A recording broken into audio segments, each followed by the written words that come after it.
So we have Lewis here with us. He was CISA student, and in 2020 you graduated from CISA program, right? Yes, correct. So now he is in the field of cybersecurity, and today I asked him to join us and talk about cybersecurity, how he get into the cybersecurity. So I pass over to Lewis, talk about his journey. All right. Thank you, Hamid. Thank you, everybody, for having me today. And I'm here to share my experience. All right. So I started in cybersecurity. But before we get to that, let's get to the origin story. I had spent quite a bit of time in other industry first. So in summary, I actually started in food industry. So just to give you have an idea, I started in food industry, and then now I'm in cybersecurity. I went to CISA program back in 2018, graduated in 2020, and then I worked with BCIT internship program for summer for like 1 year for the network infrastructure team. And then I worked with legal IT for a year. And then after that, I moved to cybersecurity for a financial industry. Yeah. Okay, one of the questions that this student asked me, how they can get into the cybersecurity, like what type of a certificate or preparation they need after CISA program to get into the cybersecurity. So what do you suggest? All right. So first thing, listen to Hamid. That's very important. As I always say, he always gives the best advice. So the requirements to get to the cybersecurity field is the first thing is the right attitude. That's a very important. It's always the learning attitude, always learning more. In terms of the actual requirements, there's two ways to go for that. Either you have certificate and some of the certs, for example, Security Plus. There's also other more specialized one, including the OSCP, Offensive Security, or the PNPT, Practical Network Penetration Tester certificate. You can also get into the field of cybersecurity if you also have CCNA. A lot of companies actually do recognize that. And of course, the certificate for the Palo Alto FortiGate checkpoint. If you have those security certs, that's perfect as well. But in the gist of it is really that you would want to have the right attitude to get into the field, right? The certs alone will not help you if you're not actually in it. It would help you to get past through the filters for the hiring, get those check boxes, because some requirements for the jobs required to have that certificate to be able to be compatible for the job and can do the job. But skill wise, it always boils down to you.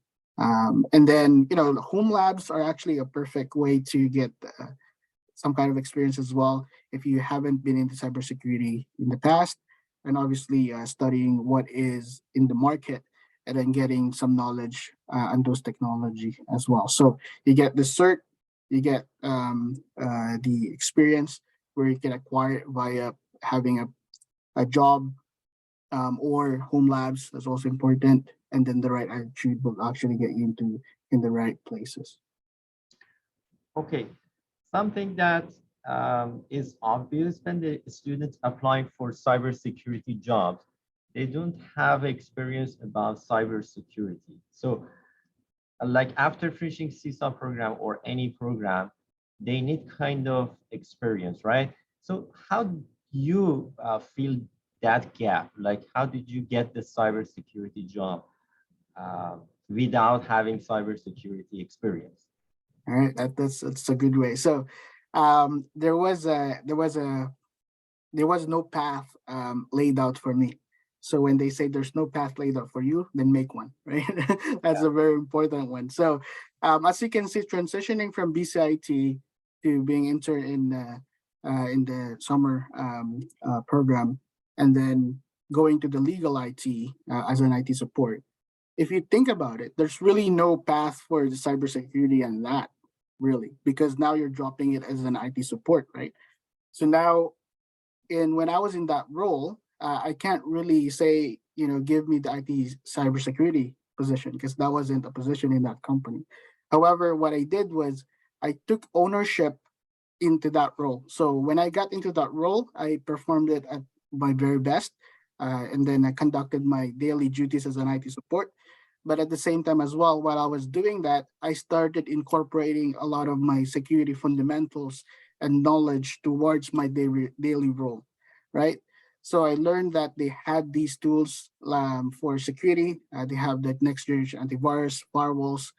They have the security awareness training program that they conduct every quarter or so. So what I did was I actually took these tools and then incorporated good security practices into them. I learned the security tools, I tried to master them, and when I was able to, I documented them for everybody, and not just myself or my team as well, and then trained them.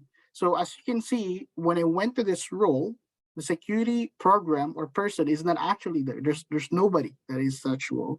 So what I end up, I took that role for myself with the guidance of my director and say, I know we don't have a security person in place, but I would love to, push the boundaries of it and be in the forefront of this initiative. And I want to increase our security by learning a lot of our tools, creating the security protocols that we have in place, and then conducting some security checks, assessments, improvements, documentation, and policies. So I took this and I almost like created like a sub role inside my IT support role. So now in such a way, responsibilities wise, I became some sort of information security person as well in that role within that IT support role. So now I had like multiple hats, although my title says IT support, but really my job responsibilities after like 6 months or so going forward, I already had that IT security responsibility as well. And the fact that I actually got my certificate, I think a month into the job or something like that, or almost like maybe 8 months, I can't remember. Then I went to my director and say, hey, um, I got my certificate and I was very happy that I got it. And talk to your manager, of course, and to your team of what your aspirations are. Believe it or not, there's a lot of support that you can get if you're in the right place. I was given support by saying, hey, these are the materials you can have. So they gave me materials at that point. So now I was technically IT support and then basically a cybersecurity analyst in a way. And then I'm also doing some kind of sysadmin as well because I was developing tools and automations for them. So I was IT support, but I was actually almost doing like 2 to 3 roles. I was talking to Hamid by then. I said, I'm doing a lot of cool things.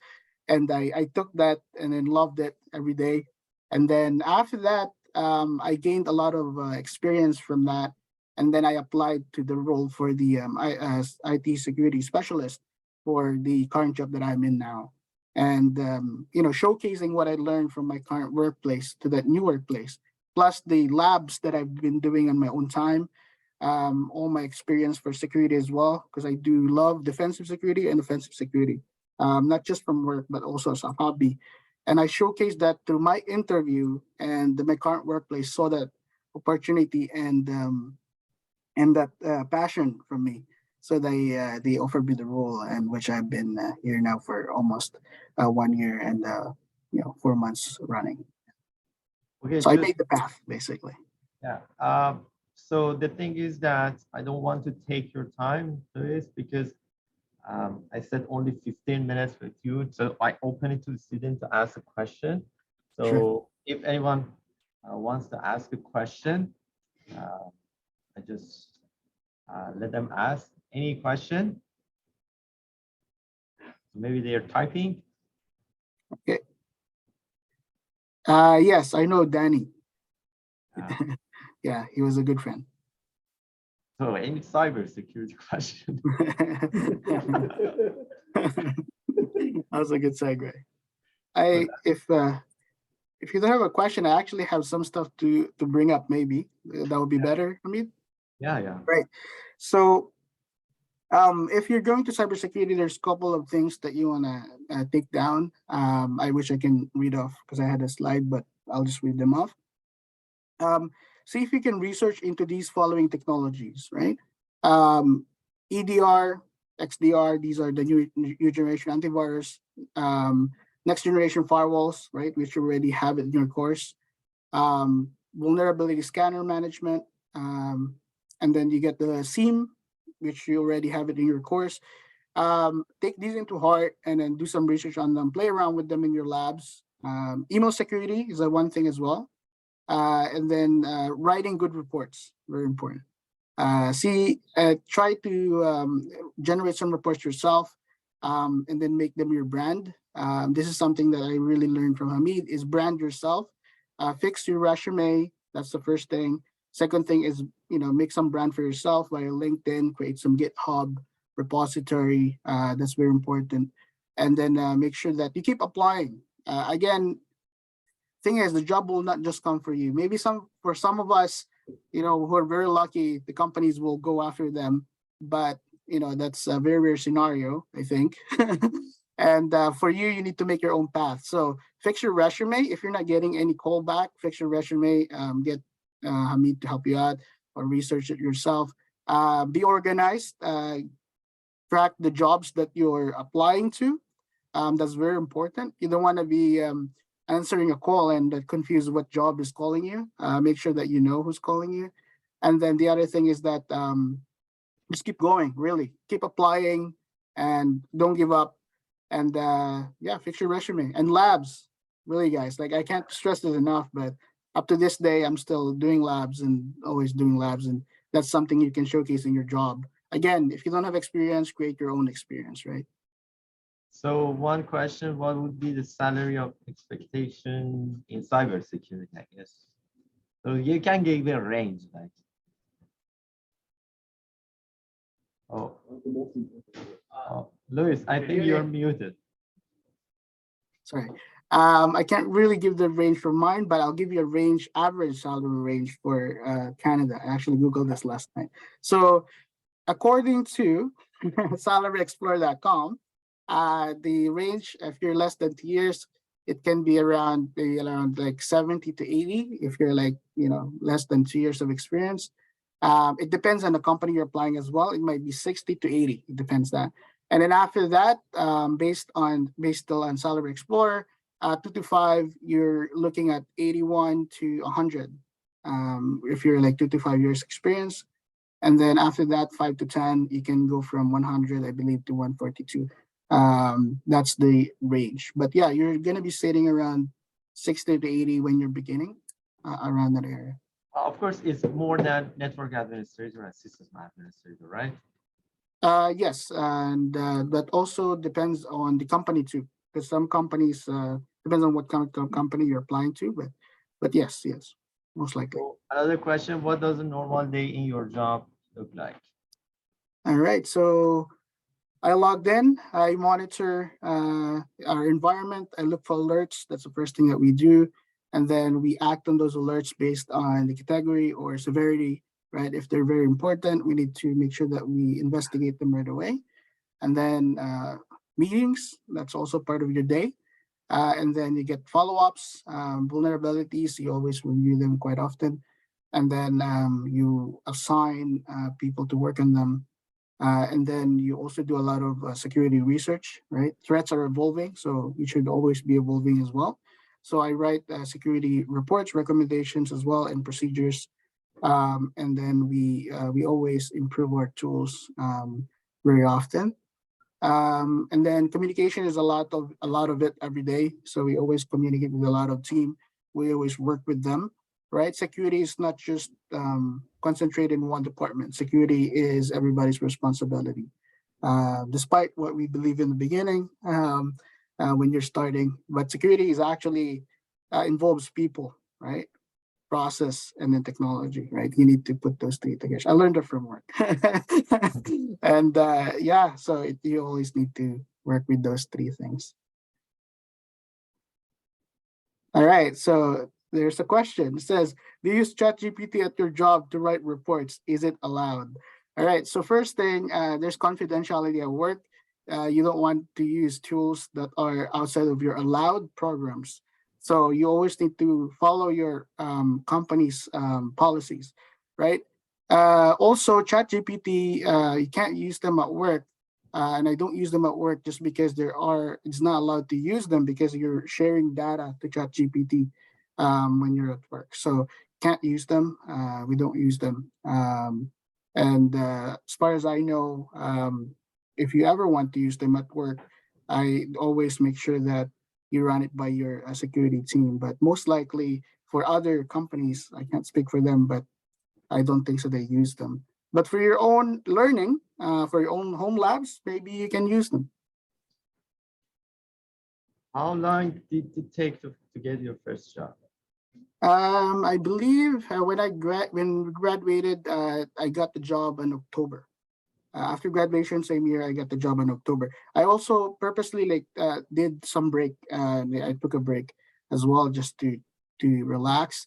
When I say relax, it means that I'm actually doing labs, and I took some day off too. But it was it was a few months before I find the job. But I was applying before that too, right? But I applied before graduation. But then again, as you guys know, it's tough to find a job market, especially COVID started then. Companies are still confused what to do, but eventually settled down and I got my first job in the second job, sorry, after BCIT to that legal or law firm as an IT support. So a few months, yeah. Okay, any question? Okay, I think that's the last question. Thank you so much, Luis, for being with us. I know that you're so expensive. I can't pay you No, more. no, I didn't get paid for this meeting, by the way. Oh yeah. Disclosure, Thank, disclosure. thank This you is so much, Luis. of Have course. a good one. Bye. Okay, thank you, everybody. Thanks for having me. Appreciate it.